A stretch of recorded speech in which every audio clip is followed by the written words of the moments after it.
here in the book of Proverbs once again that we are quite often.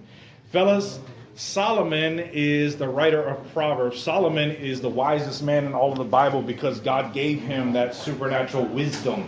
That wisdom, guys, wisdom is not just knowledge. It's included in that. Knowledge is included in that. But wisdom is how to use that knowledge. That's so key. That's so key. Guys, the point of church is not just so that you come and learn a bunch of facts, a bunch of figures. You learn the stories, you learn the details, you learn the ins and outs, and then still live like the devil. That's not the point, guys. The point is that it affects your life.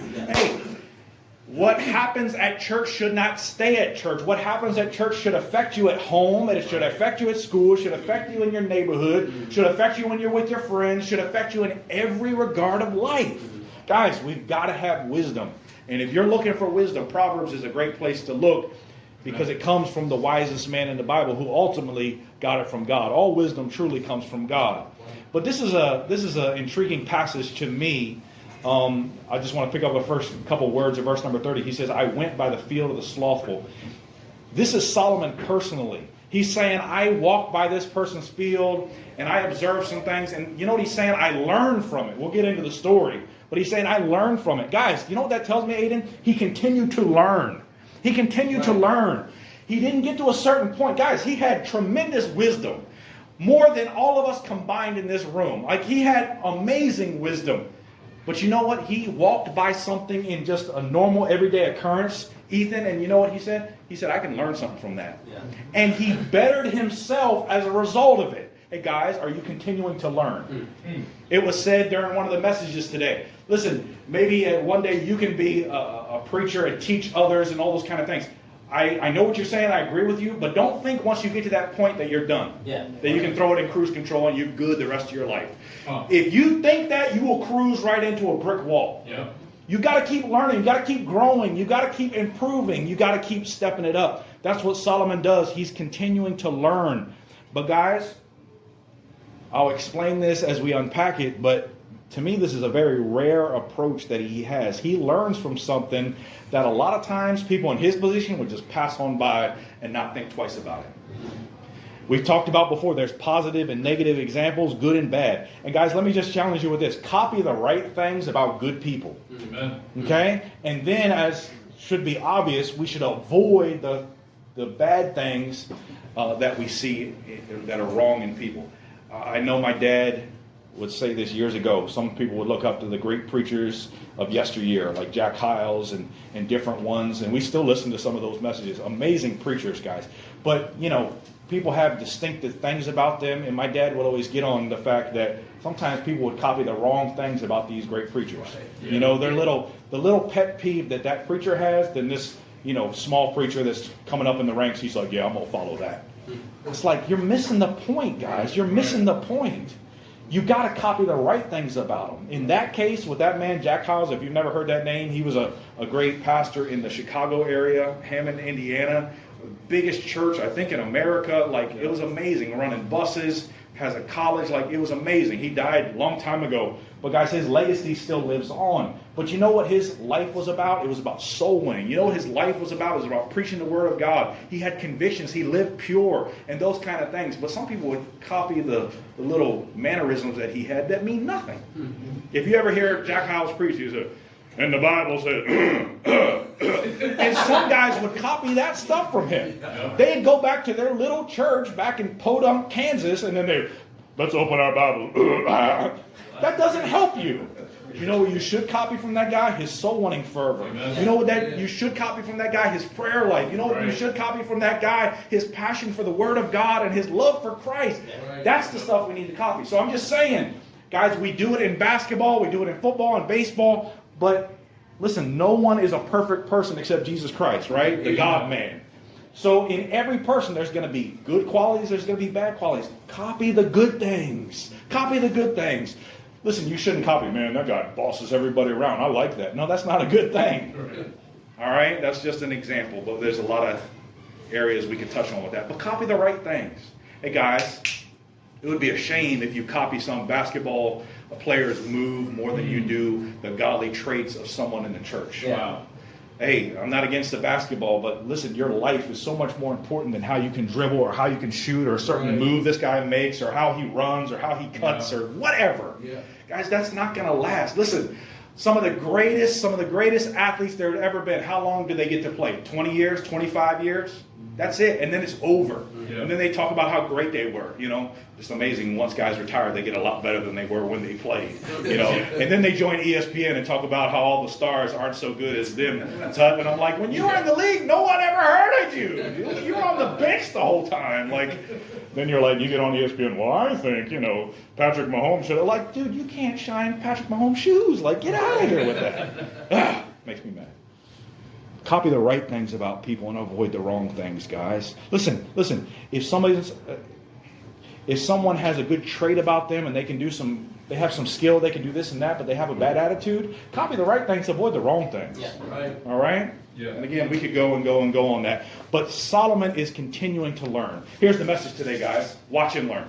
Mm-hmm. Watch and learn. It's good. We need to continue to watch and learn in our lives. I want you to see, first of all, in verses 30 and 31. Let me read the verses. I'll give you the point. It says, I went by the field of the slothful and by the vineyard of a man void of understanding. Lo, it was all grown over with thorns. Nettles had covered the face thereof, and the stone wall thereof was broken down. So Solomon himself is walking through this particular place, and he sees a property that has a house, that has a wall around it, that has a field that could be productive, and it's all grown over and messed up. It's just a big mess, is basically what it is. Here's the point. There's a broken down scene. There's a broken down scene that he sees. Guys, he's a passerby. Solomon himself is walking by here. He's not giving you some story that somebody else told him. He's saying, I went by the field of the slothful, by the man void of understanding. He's saying, I walked by. I'm just going through my daily life, my daily occurrences, running through my normal schedule of life, and he sees something. Guys, he sees, notice this about this place that he passed by. It says, by the field of a slothful and by the vineyard of a man void of understanding. Both of those places in that day and age, guys, agricultural society, it's all about farming. It's all about what you can grow. Yeah. Guys, they didn't have what we have nowadays and the luxuries that we have. It was dependent on that. He walks by this place and he says, this guy has a field, and you know what's growing? Nothing good. Mm-hmm. And he has a vineyard, and you know what's growing? Weeds. Mm-hmm. He's saying there was a lot of potential here. Yeah. I mean, George, he has a house. There's a wall surrounding this house. He has a field. He has a vineyard that they could produce fruits and vegetables and all these kind of things. But no work was put into it. Mm-hmm. There was a lot of potential. Guys, we've talked about it repeatedly. But spiritually, a lot has been invested in you. Guys, you have a church that invests in you. Guys, a lot of you just came back from a trip. You know why? And I'm not talking this to boost up me, Brother Tutter, whoever, but because of our pastor and the leadership around here and the giving of faithful people, sacrificial people around here, those kind of things can happen. As was mentioned, that doesn't happen at every church. Right. It doesn't happen at every church that they run buses to bring people in. I'm not trying to say we're the greatest. I'm just saying you've been invested in. Right. They put work into you. There's potential.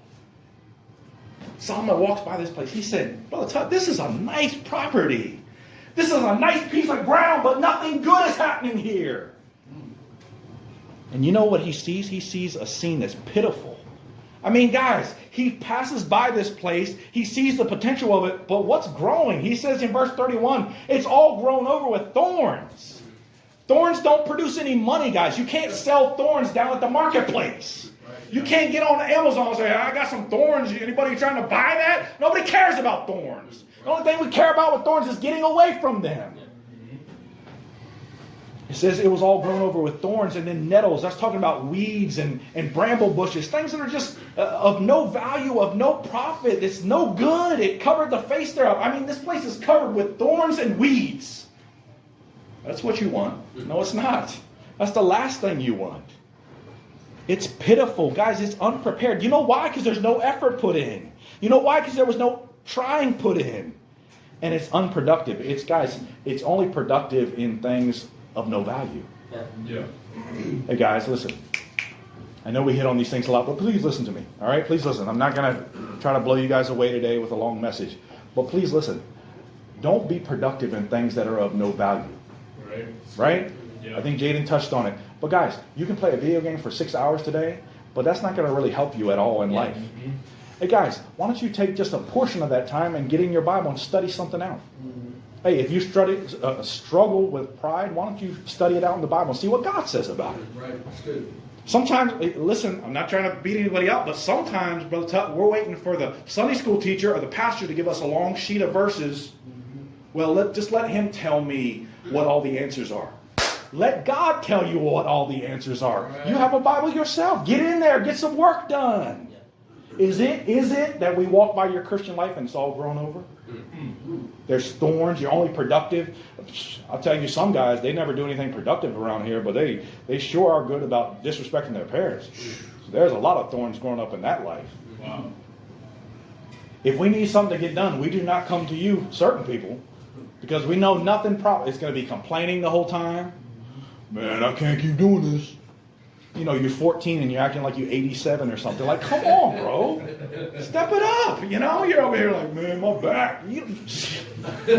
You're probably developing muscles and it hurts. You know, you're like, oh, I didn't know I had a muscle there. Yeah, because you're actually doing something. You know, like getting off the couch is amazing. You know, it's pitiful.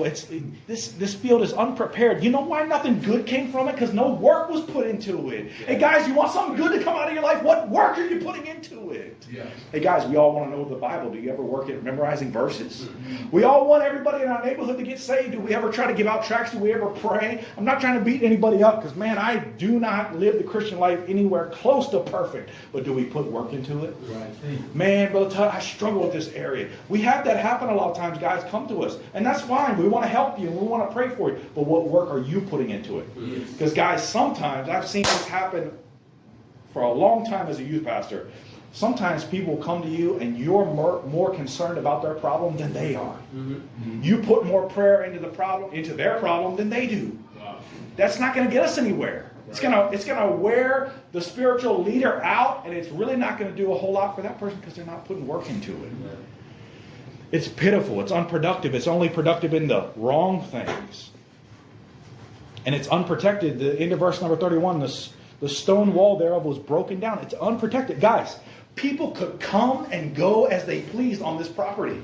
That's not a good thing. Hey, you say, what's the big deal about that? Okay, leave your door not only unlocked, but just leave it open today when you go home and see how that works out.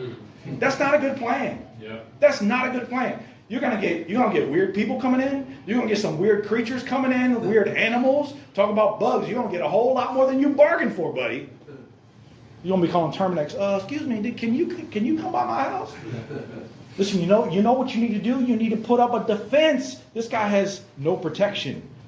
Why? Because it started to erode and he didn't do anything about it. Hey guys, you say, what in the world is this even talking about as far as the Christian life? Hey guys, all around us we see broken down scenes. You know where this message really came from? Well, this week I'm working, going through Baltimore, and I pull up to a light, guys.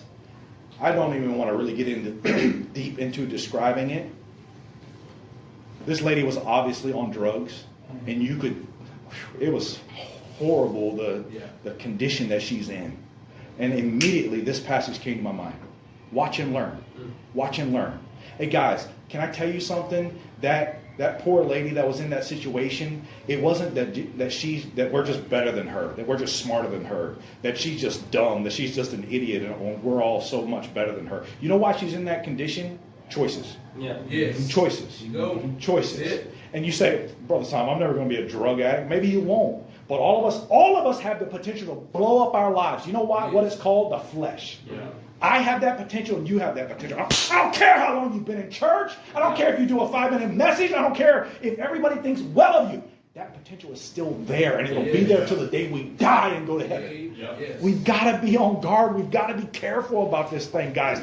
Your life can blow apart into a million pieces if you allow it to. You know how you allow it to? Choices. We see families split apart all the time. Guys, can I tell you that's a broken down scene? Guys, it's sad. It's sad to see that, to see kids that are vulnerable. Guys, when a dad, if you're in this situation, God can help you and bring you through it. I promise you he can. His grace is sufficient. But when a dad is not in the home, that family is left vulnerable. Unprotected. That wall is broken down. Guys, that's a horrible scene. That's a broken down scene. We see people that have messed around with immorality. We see people that are drinking and partying and all these kind of things. That's a broken down scene. You know what, guys? You know what? This is why it's so amazing to me.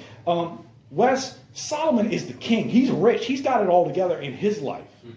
I don't know about you. If I were in his position and I walked by this what's a good word for this guy? This sorry man's field, this lazy guy's property, I wouldn't give it a second thought. I'd think he's an idiot. I got stuff to do. I'm important. I got places to be.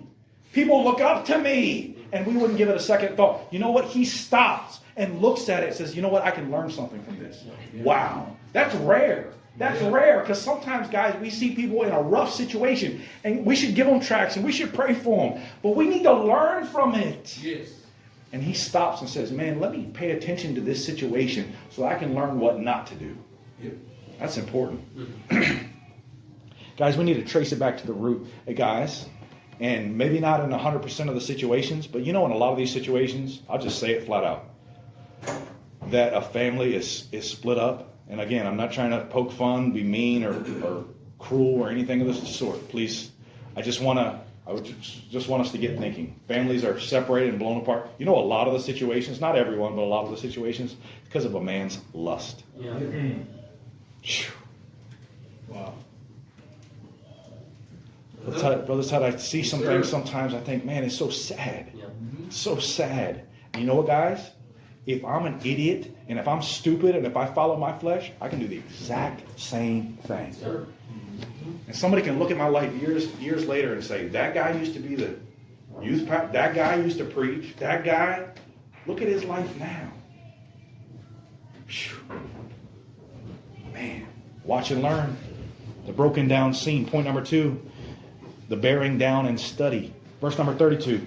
Then I saw and considered it well. I looked upon it and received instruction. As I said, guys, he stops. Solomon's the man. Solomon's rich. Solomon has it all together. He's wealthy. He's got it all together. It says, then I saw. I considered it well. I looked upon it and received instruction. Guys, again, if we were as rich as Solomon, most of us would be full of ourselves. Most of us would be worrying about us and nobody else. He's not. He wants to learn. He wants to improve himself so he can be a better Christian and also so he can be better to his family and to the kingdom around him. That's wise, guys. Yeah. The broken down scene. He sees this picture, this property of this field, this house, and this wall, and it's all messed up, and it's all eroded, and it's all broken down, and it's a waste, it's a mess, a big mess, and it's all around it. Guys, we need to watch and learn all around us. Hey, if you've been in school, Christian school, and you've seen some people thrown out of school, watch and learn. Yeah. Not what to do, but what not to do. Yes. Right. If you've seen some idiots that have made choices, listen, we're not better than them, but they made choices to do the wrong thing, and you've seen how it turns out negatively for them, watch and learn. Yeah. I don't know about you, Brother Todd. It gets frustrating sometimes when we see guys go before us and do dumb things, and then we have other teen boys, bro, he did it, I'm going to do it too. Mm-hmm. Are you kidding me? Yeah.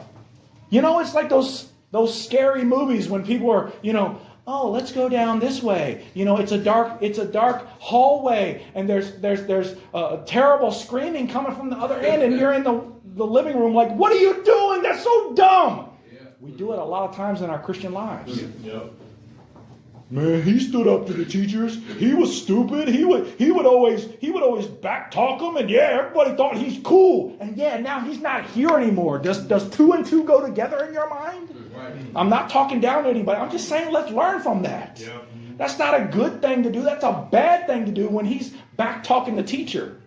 Yeah, Ethan, he stood up for himself. He's a man that got thrown out of school. He's a man. Like, come on, guys, that's stupid. We can be dumb like that sometimes. Let's not fall for that stuff. The broken down scene and then the bearing down and study. He sees this at Jada and he stops in his tracks. He said, boy, I need to learn from this.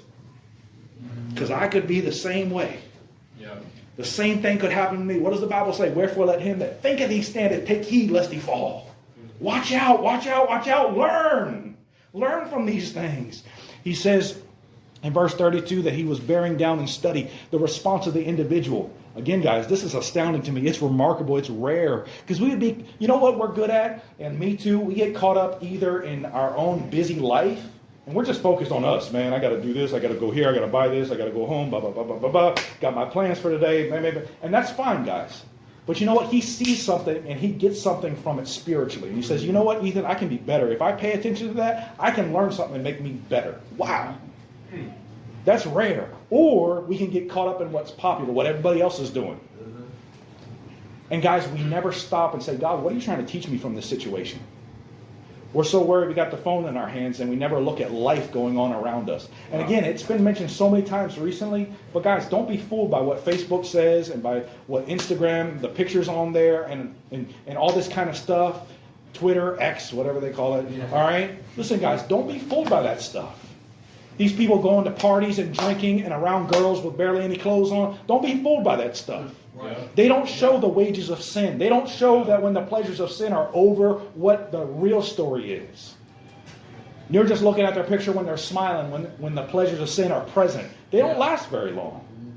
He bears down and study. He says, let me learn from this. I need to go to school here. And guys, what does it say? He reflected intently. He considered it well. You know what that tells me? He pondered it. That's interesting. He sits down, he thinks about this. He says, hold on. This is a good land. This is a productive place. This is a nice property. And look how it is. Look at the condition that it's in. And you know, he starts thinking, what can I learn so that I can avoid that result in my life? Right. He reflects on it intently. Hey guys, you know it would be a good practice for all of us, myself included, to do more of this? Hey, we're all for reading your Bible, and you should. But you know, there's another thing called meditating. We're not talking about home. We're not talking about that. You know what it means? You go through what you read and say, all right, Lord, what do I need from this? God, I just read this chapter, but what do I need from this? And maybe hone in on one verse and really get down into it and say, Lord, what do I need from this today? That's a good thing. Because sometimes, guys, we do the speed reading, you know. What did you read in your Bible? And the Lord said, done. And you have no clue what it said. Guys, let it in. Get it into your mind. Get it into your life. Soak it into your mind. Yeah. He reflects intently. He said, I considered it well. Hey, guys, that young man maybe you work with, or that young man that you know that used to come or that used to be in a godly church that went down sin's path.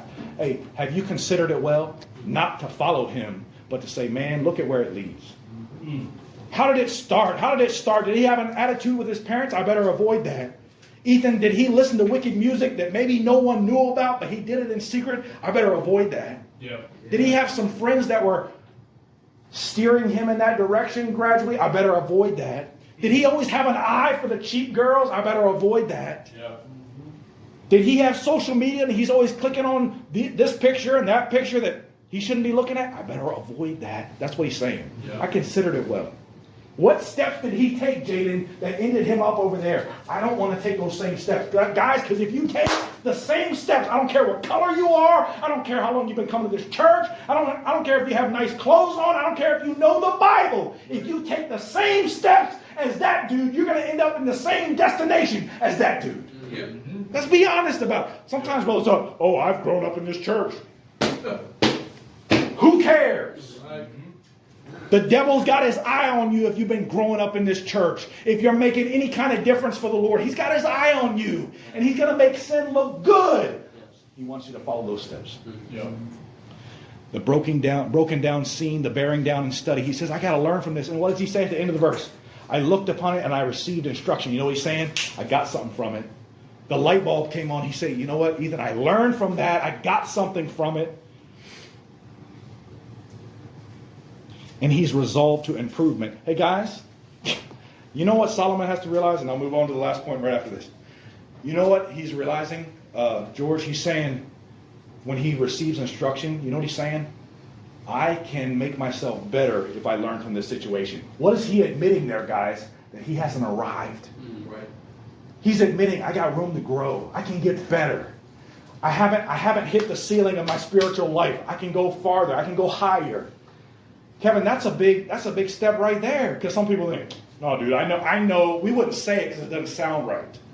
But we think, oh, I've learned everything I need to know. I've done everything I've needed to do. I mean, you know, when we had a big push on to win souls, I did that. I did that one time. I'm good. Check. You know, when pastors talking about give out tracts, yeah, I'll do it a couple times. I'm good. But I don't need to really put in work every day. I don't really need to be humble and say, God, I've got to learn more. I've got to do more. God, help me. No, I don't need to be like that. Hey, guys, you know the teams that win, the teams that are desperate for it, the teams that are hungry for it. That's why sometimes teams, they go far and then they lose and then they come back the next year even better because they've gotten so close, they've got a taste of it. They say, we want the whole thing now.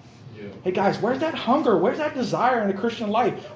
Listen, I'm not beating you guys up. A lot of us just think, yeah, we're good. Check. And we're putting forth no effort to grow. All right. He resolved to improvement. He's saying, I need to get better. Wow. And then last thing, the beneficial specifics. All right, what actually did he learn? I'll be fast with this. What actually did he learn? Verse number 33, yet a little sleep and a little slumber and a little folding of the hands to sleep. So shall thy poverty come as one that traveleth and thy want as an armed man. Guys, I know this passage is talking about laziness, slothfulness, and we could preach a whole message on that. That's an issue, guys, but I don't want to just only focus on that. I want to broaden it out to just more than that, to more than just that.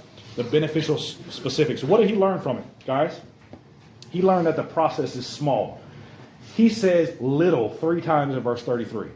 A little sleep, little slumber, little folding of the hands to sleep. You know what it is? You know what he's saying? How? All right. I walk by this guy's field. It's a mess. It's a disaster zone. And he says, I stopped. I said, man, I need to learn from this. What choices did this guy make that ended him up there that I don't want to get to? You know what he learns, first of all? He's saying, you know how this guy got there? Just a little more, just a little more, just a little more, just a little more, just a little more. Little sleep, little slumber, little folding of hands to sleep. You know why this guy, his property turned into a trash pit and a wasteland? Because instead of doing what he should have done, you know what he said? Just a little more sleep. Bro, that hits all of us. Yeah. Yeah. Hey, I don't know about you. I'm not too happy at my alarm clock when it goes off in the morning, you know? I never will look at my alarm clock and I'm like, I love that thing. I'm like, I hate your guts. You know? I'm going to do nobody. All right? None of us like it. And guys, listen, this message is not, never sleep. Never. If you ever hear me preach that, just shoot me there. I'm done. I've gone crazy. All right? Some people preach against naps. I said Jesus took naps. I'm just trying to be like him. You know what I'm saying? It's Bible, all right? Listen, you know what he's saying? This guy, how did he get where he got? Just a little more, just a little more, and just a little more. And guys, it could be with laziness, with sleep. It could be, hey, let me just play video games a little longer and a little longer. I know I need to be reading my Bible, but just a little more. And guys, aren't we classic for when we're supposed to wake up? What's the classic phrase? Just 5 more minutes, right? How many of us know? We already know it when we say it. 5 more minutes doesn't really mean 5 more minutes. We're like 3 hours, please. That's what we're really saying. Right? But we're just saying a little more, a little more. You know what we're doing, though? We're giving into our flesh. And guys, if every once in a while, it takes you 5 more minutes, okay, that's not what I'm banging on. But I'm saying if you just keep giving in little by little by little by little, watch out. Yeah. It's a small process, just a little bit more. He's saying, just give in to your desires. Yeah, it's unwise, but his priorities are out of balance. They're uneven. You know why? You know what this guy's all about? Himself. And how it's manifested, George, is laziness. Yeah. How is it manifested for you? Is it pride? Well, I'm kind of weak in that area. Okay, do you give into it a little bit? Little bit? Little bit? Little bit? Watch out. Your anger, is that what you're kind of susceptible to in your life? Do you give into it a little bit, little bit, little bit? Lust? Hello? Anybody listening? Yeah. Wow. Well, Ethan, I would never do anything, but I'll give into that wicked thought. Wow. I'll kind of let my mind run off the rails a little bit. Yeah, I kind of enjoy that. Let me do a little bit more. Let me do a little bit. In fact, Brother Tut, after a while when no one's around, hey, maybe I can click. Oh. Yeah. You see? Little more, little more. Little sleep, little slumber, little folding of the hands to sleep. It's a small process. Guys, the devil doesn't show up to your door and say, hey, can I totally blow your life tomorrow? Is that cool? You know what he's going to do? Just take this compromise. Yep. Then after you do that one more. Right. One more. Back in the day, there was a commercial about Lay's chips. I bet you can't eat just one. Yeah. Because you know what it's saying? You eat one, you're going to eat more.